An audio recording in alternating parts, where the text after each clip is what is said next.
ایران نے وہ کر دکھایا جس کے بارے میں کسی نے کبھی سوچا بھی نہ تھا۔ مشرق وسطیٰ میں پھیلایا گیا امریکہ کا جاسوسی نظام مکمل طور پر تباہ کر دیا۔ تازہ ترین صورتحال کیا ہے، یہ جاسوسی نظام کہاں کہاں تباہ کیا گیا؟ عامر رضا سے بات کرتے ہیں۔ عامر بھائی، امریکہ کا جاسوسی نظام مشرق وسطیٰ میں کہاں کہاں پھیلا ہوا تھا؟ کہاں کہاں ایران نے تاک تاک کر وار کیے اور اس جاسوسی نظام کو تباہ کیا؟ یہ بالکل ایک مثلث کی طرح سے سی آئی اے نے ڈیزائن کیا ہوا تھا۔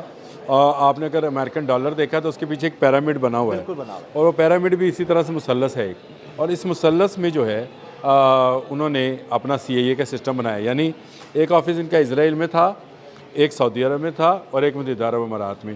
یہ تین آفسز جو تھے یہ باقاعدہ ایک نیٹ ورکنگ کی طرح کام کرتے تھے، اور جتنا خلیج میں آپریشن ہے امریکہ کا اس کو دیکھا کرتے تھے۔ اب بات سمجھنے کی یہ ہے کہ جن تین جگہوں پر جو وزارت دفاع کے کمپلیکس پر حملہ ہوا تھا اسرائیل میں، وہ سی آئی اے کا اس ریجن کا ہیڈ آفس تھا، اس کو تباہ کیا۔ اس کے بعد اگلا حملہ ہوتا ہے امریکن ایمبیسی پر سعودی عرب میں، 2 ڈرونز گرتے ہیں، اور میں نے کل آپ کے ساتھ ویلاگ کرتے ہوئے بتایا تھا کہ اس میں ریکارڈ جلا ہے، وہ کیا ہے؟ یہ عام خبر نہیں تھی کہ اس میں ریکارڈ جلا ہے۔ یہ خبر اہم کیوں ہے؟ وہاں پر بھی سی آئی اے کا دفتر تھا، اور اس کی تصدیق جو اب میڈیا نے کر دی۔ اچھا چلیں اب متحدہ عرب امارات کی طرف آ جائے، تو میں نے آپ کو بتایا تھا کہ 10ویں مالے پر ایک سی آئی اے کا آفس بنا ہوا تھا، جو کیموفلاج تھا، ایک کمپنی کا آفس تھا جس کے اندر سی آئی اے اہلکار کام کرتے تھے۔ وہاں پر بھی تاک کر شاہد 136 جو ہے کاماکازی ڈرون جو ہے وہ لگا، اور اس پورے آفس کو جلا کر راکھ کر دیا۔ مکمل کریں، میرا ایک سوال ہے، میں آپ ضرور کریں۔ یہ سارا سسٹم جو ہے جس طرح سے آپریٹ ہو رہا تھا وہ ایران نے تباہ و برباد کر دیا ہے۔ اب امریکہ کے لیے اس جاسوسی نیٹ ورک کو دوبارہ بنانا ذرا مشکل اس لیے ہوگا کیونکہ ایران اپنے تمام اہداف سیٹ کر چکا ہے اور پن پوائنٹ کر چکا ہے کہ کہاں کہاں پر امریکی ہیں۔ اس حد تک ہے کہ وہ جو ہوٹلز امریکنز کے حوالے تھے یا جہاں امریکنز ٹھہرتے ہیں اس کی نشاندہی بھی ایران کے پاس ہے۔ آپ کے سوال سے پہلے صرف ایک بات بتا دوں کہ اس وقت بھی پاسداران انقلاب کے ساتھ تعاون کے شک میں خلیجی ممالک میں 10 لوگوں کو گرفتار کیا گیا ہے۔ آپ ایران کا نیٹ ورک بھی چیک کریں کہ اس نے کیسے نظر رکھی ہوئی تھی۔ گو ہم سمجھتے رہے کہ ایران پر پابندیاں ہیں اور وہ نکل نہیں پا رہا ہے ان سے باہر، لیکن ایک ایک رپورٹ اس کے پاس ہی کہاں کہاں کون کون سا دفتر ہے، اور اس نے سب سے پہلے امریکہ کے دماغ کو ہٹ کیا، جو کہ سی آئی اے کہلاتی ہے کہ اس کا دماغ ہے جو ساری پلاننگ کرتا ہے۔ اس نے اپنی وار پلاننگ کا آغاز ہی سی آئی اے آفیسز تباہ کرنے سے کیا ہے۔ آپ اندازہ کریں آگے چل کر وہ کیا کرنے والا ہے۔ بالکل عامر بھائی، میرا سوال یہ ہے کہ آخر ایران تک اتنی مستند رپورٹ کیسے پہنچی، کس نے پہنچائی؟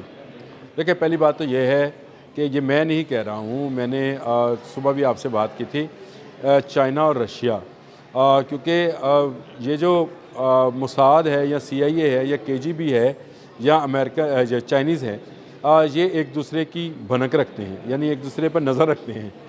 یہ کوئی اس میں بعید نہیں ہے۔ سی آئی اے والے راؤ پہ نظر رکھتے ہوں گے، راؤ والے جو ہے موساد پہ نظر رکھتے ہوں گے، موساد والے یہ سارے آپس میں دوست بھی ہوں تب بھی ایک دوسرے پہ نظر رکھتے ہیں اور ایک دوسرے کی کارروائیوں کو کے پیچھے لگے رہتے ہیں۔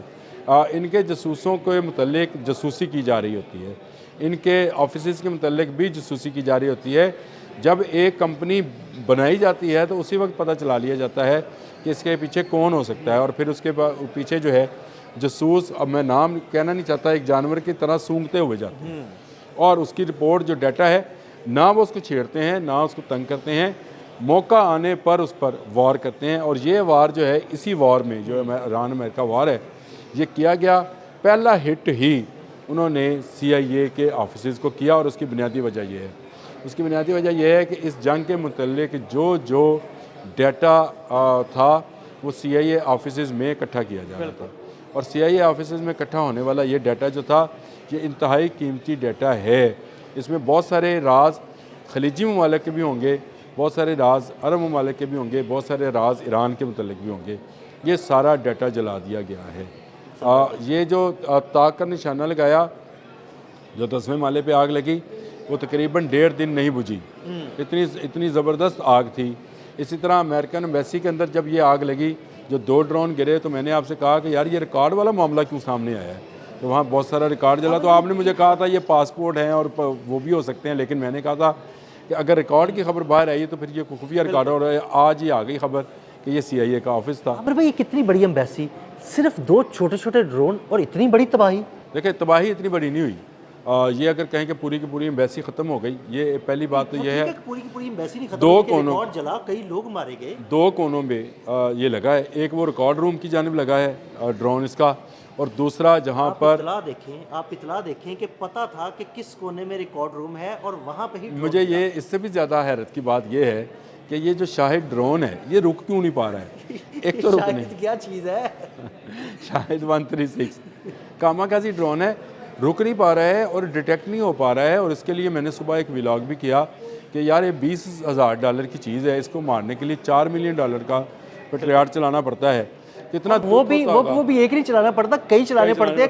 کوئی اس کو لگتا ہے, کوئی نہیں لگتا, کوئی ویسے ضائع ہو جاتا ہے. اس میں کیا ٹیکنالوجی وہ استعمال کر رہے ہیں, کس طرح سے یہ لو پرواز کرتے ہوئے بلڈنگوں کے درمیان میں سے. اب آپ ایک بڑی اہم بات یہ ہے کہ ایک تو وہ لو پرواز کرتا ہے, دوسرا بڑی سلو پرواز کرتا ہے. ایسے لگتا ہے جیسے کوئی ڈرون یا کوئی ایسی چیز نہیں ہے جیسے کوئی پرندہ پرواز. ہاں ایسے ہی ہے. اس کی جو اصل چیز ہے وہ اس کی زمین کے قریب ہونے کی پرواز ہے. دیکھیں پیٹریاٹ ایک میزائل ہے جو ہوا میں آنے والی چیزوں کو کرتا ہے, اور اگر بلڈنگ کے دوران میں کوئی درمیان میں کوئی چیز چلے. اب آپ نے دبئی والی فوٹیج دیکھی ہے, بلڈنگوں کے درمیان میں سے چلتا وہ اپنی بلڈنگ تک پہنچا ہے. یعنی اس نے پرندہ پرواز, اگر آپ اس کو انٹرسیپٹ کرنا چاہیں گے تو آپ کا میزائل ہو سکتا ہے کسی اور بلڈنگ پہ بھی لگے. بالکل ایسے ہی ہے نا. تو یہ حکمت عملی ایرانیوں نے کہاں سے سیکھی, پاسداران انقلاب کے پاس یہ ٹیکنالوجی کیسے امپروو ہوئی, کیسے وہ اپنے ڈرونز جو ہیں اپنے متعلقہ جگہوں پر پہنچانے میں کامیاب ہو رہے ہیں. یہ بڑی سوچنے کی بات ہے. ہاں یہ بات ٹھیک ہے کہ CIA کو میرا خیال ہے کہ اس 52 صدی میں, یہ 75 سالوں میں بڑی شکست ہوئی ہے کہ اس کے 3 آفیسز جو کہ اہم ترین آفیسز ہیں, جہاں سے بیٹھ کر وہ سوچ رہے تھے کہ پورا مڈل ایسٹ کیا پوری آبنائے ہرمز کو بھی کنٹرول کریں گے, وہ تباہ و برباد ہو گئے. یہ امریکہ کے لیے اور ڈونلڈ ٹرمپ کے لیے ایک بڑا سیٹ بیک ہے. مجھے لگتا ہے کہ اب تک کا CIA کا یہ سب سے بڑا نقصان ہے. اب تک کا بڑا سب سے بڑا نقصان ہے. دیکھیں CIA کے ایجنٹس پکڑے جاتے رہے ہیں, لیکن CIA کے آفیسز پر اس طرح سے حملہ اور تاک کر حملہ ہونا, جلائے جانا, یہ بڑا ان کا نقصان ہے. اور اسی پر میرا حال ہے ڈونلڈ ٹرمپ جو ہے تل ملا رہے ہیں. ڈونلڈ ٹرمپ پہلے کہتے تھے کہ میں سعودی جو سفارت خانہ ہے اس کا بدلہ لوں گا, وہ کہہ رہے ہیں دبئی والے حملے کا بھی بدلہ لوں گا. آپ دیکھیں نا, چیک کریں ان کو, باقی جگہوں پہ کچھ نہیں ہے.